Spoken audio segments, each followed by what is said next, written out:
Okay, you guys, welcome and welcome back to my channel, Bareface Diamond. My name is Ezra if you are new here, and we are going to do part 2 of my story, my healing journey, how I got to where I am today. The first session, she gave me homework. I did all of my homework. I still have everything that she gave me. I still have all of the emails, the links that she gave me.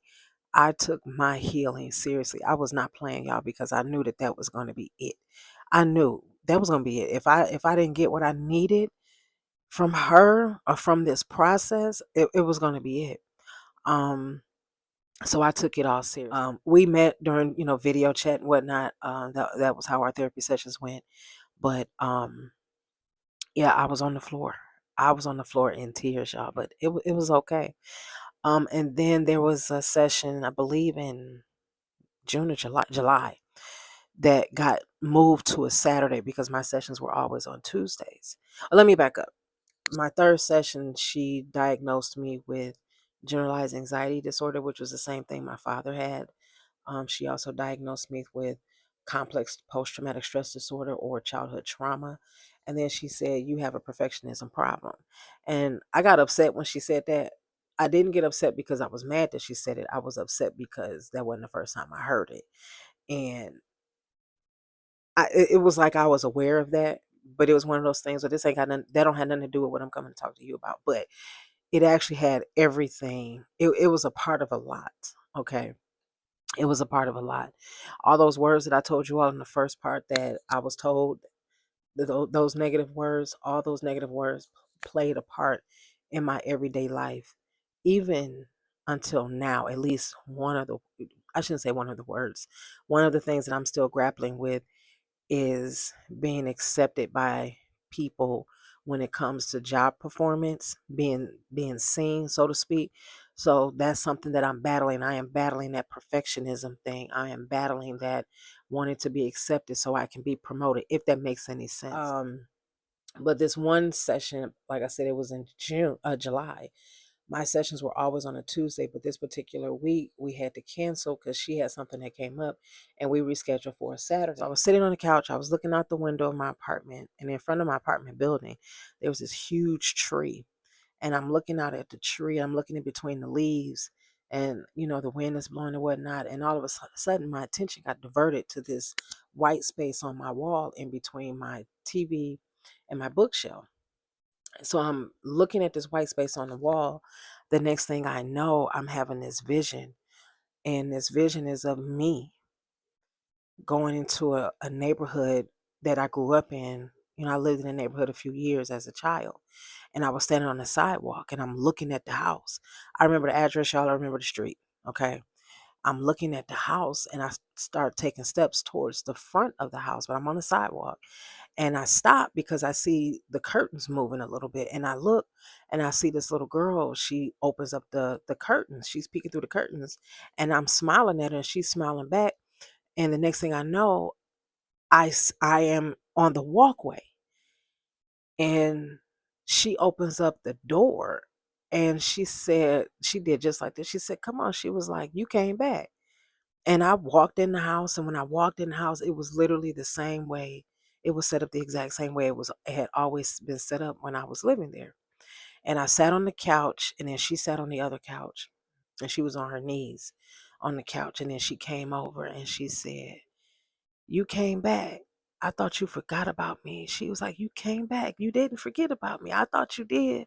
I thought you forgot about me, but you came back. And I'm looking at her and I'm trying to figure out, what are you talking about? And then I realized, I looked at her harder. It was me. It was my 8-year-old, 7, 8-year-old self. And she said, I'm tired. I'm tired. And I was like, okay. I said, why are you tired? She was like, I'm tired. I want to go to sleep. She said, I've been up for too long. I want to go to sleep. And she kept saying, I thought you forgot about me. I didn't think you were going to come back. I didn't think you were going to come back. She kept going back and forth, like, I knew you were going to come back. And then she was like, no, I didn't think you were going to come back. So she was having her own David moment with me. She was literally having a Desiree moment with me. And I'm looking at her and I'm realizing that it's my, like I said, my 7, 8-year-old self talking to my 40-something-year-old self. And I realize everything that telling me, she's just repeating, I thought you wouldn't come back, or you came back. I'm realizing why she's saying she's tired, why she's sleepy, because my 8-year-old self has been the one carrying my 45-year-old self since I was 8.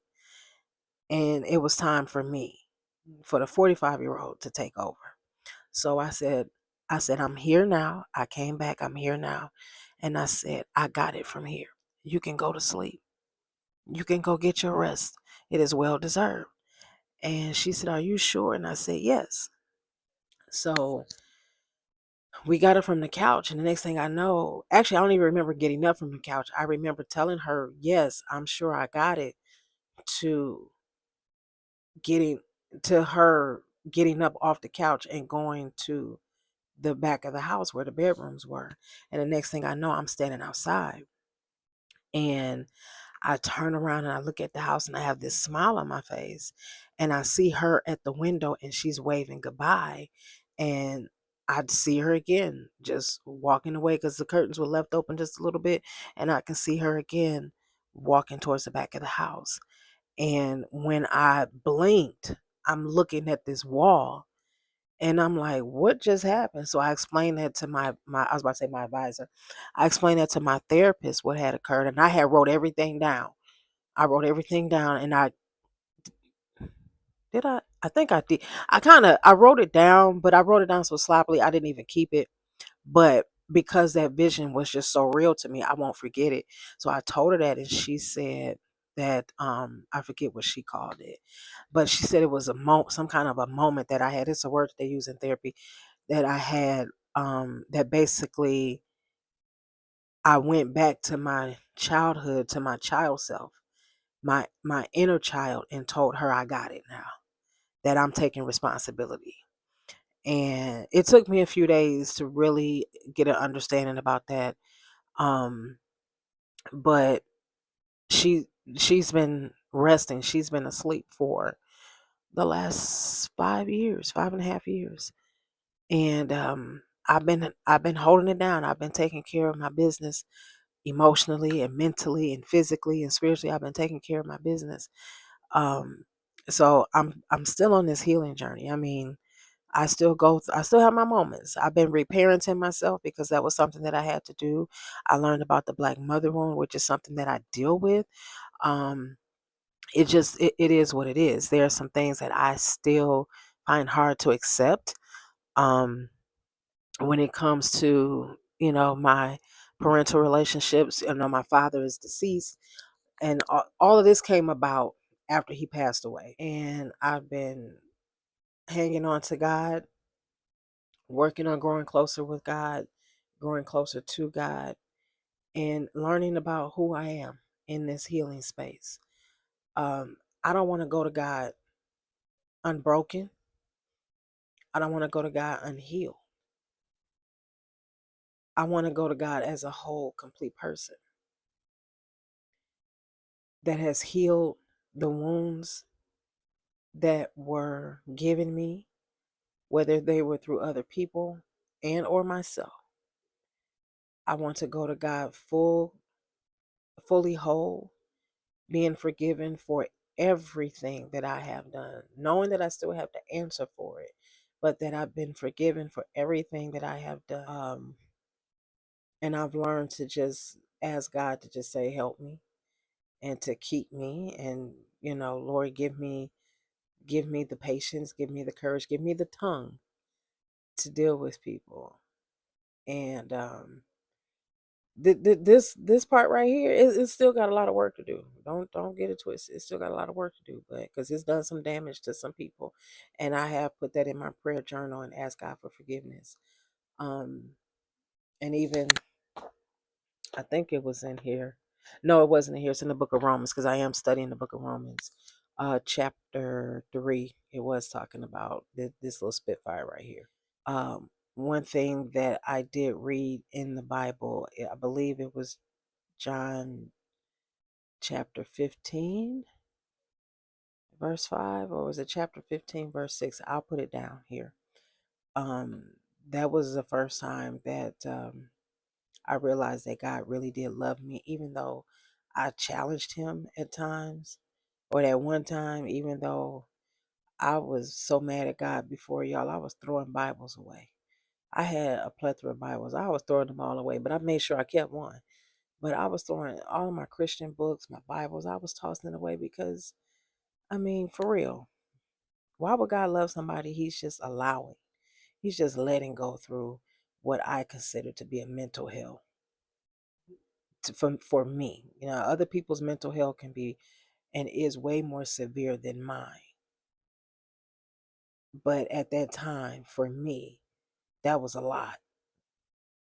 And because all of it came from my childhood and I didn't know how to deal with it, I didn't know how to deal with it as an adult. And I was still acting like a child as an adult. And I had to work on that. You know, as I was going through my healing process and going through therapy, I've paid attention that I got emotionally attached to people extremely quick. And if that person walked away from me, I would be hurt for a long period of time. I'm one of those people, I would rather walk away from you first than you walk away from me, because if you walk away from me, that's going to hurt me more emotionally in my heart, deep in my heart, than me walking away from you. Me walking away from you, it'll hurt a little bit, but it's no big deal. But if you walk away from me, I look at that as, what did I do wrong? Even though I know I didn't do anything wrong. Um, so I still work through that, but I'm like 98% better than I was 5 years ago. I wanted to share that with you in hopes of helping somebody else. I know it was very brief, but it's just because of the time that I have here on the time constraints that I have here on this channel.